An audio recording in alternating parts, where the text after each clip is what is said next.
politique, ce serait le mot paix. Que ce soit la paix au niveau national, que ce soit la paix au niveau international.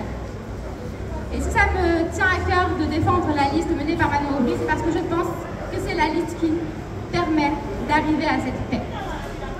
Elle permet d'arriver à cette paix au niveau national parce qu'elle permet de lutter contre les injustices, contre les inégalités. Contre les inégalités, notamment en permettant de baisser le prix de l'électricité, de l'alimentation. Contre les injustices parce que c'est la liste qui permet réellement de s'opposer au racisme qui est à la fois prôné par le RN mais aussi par la Macronie. Qui n'est pas seulement le marchepied du RN mais qui a fini par en prendre les couleurs. La paix au niveau international aussi, et là vous savez peut-être que c'est un combat qui me tient vraiment à cœur. Je me bats pour la question des droits humains de façon générale, que ce soit au Guatemala, au Sénégal, en Tunisie, en Israël-Palestine. En ce moment, il y a un génocide en cours. J'ai envie de dire que malheureusement, je n'ai pas attendu ce moment-là pour m'engager pour les droits du peuple palestinien. Depuis le début de mon mandat, je m'y attelle. Et c'est difficile, je le sais. Parce que des claques, je m'en suis pris beaucoup.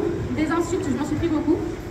Donc, des menaces de mort. J'ai même failli me prendre littéralement un coup dans la figure. Ça s'est joué à peu de choses. Donc, moi, je sais depuis longtemps ce qu'on se prend quand on veut défendre les droits du peuple palestinien. Je sais aussi que la répression que subissent les militants pour cette cause s'est beaucoup accentuée ces derniers temps. Mais moi, il y a une phrase qui me tient à cœur. C'est une phrase de Victor Hugo qui dit que personne n'est tombé tant qu'un seul est debout. Et donc à partir de là, moi je pense que tout ce qui importe, c'est de continuer la lutte. Et qu'au bout d'un moment, de toute façon, on finira forcément par l'emporter. Tout à l'heure, dans un porte-à-porte, il y a aussi une phrase qui m'a beaucoup émue. J'ai rencontré un Palestinien en fait. Alors il m'avait arrivé avec mon kéké, il était un peu étonné, il m'a dit pourquoi vous portez ça? Et donc je lui ai expliqué en fait que c'est un combat qui me tient vraiment à cœur. Et il m'a dit, il se trouve que moi je suis palestinien. J'ai beaucoup de membres de ma famille qui sont là-bas. Et j'ai vu tellement de gens mourir que j'ai l'impression de ne plus avoir de cœur. Et ça a fait écho en moi parce que ça rejoint tellement de témoignages. Et pour moi en fait, tu lui ai dit, c'est pas que tu n'as plus de cœur, c'est pas que tu ne ressens plus rien. C'est juste qu'à bout d'un moment, ton peuple a tellement souffert que c'est la seule façon de pouvoir rester en vie, de ne pas devenir fou, c'est de s'anesthésier un peu.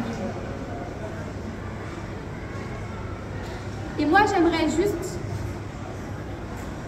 que les peuples en fait, du monde entier soient réellement unis les uns avec les autres pour lutter contre ces sortes de systèmes oppressifs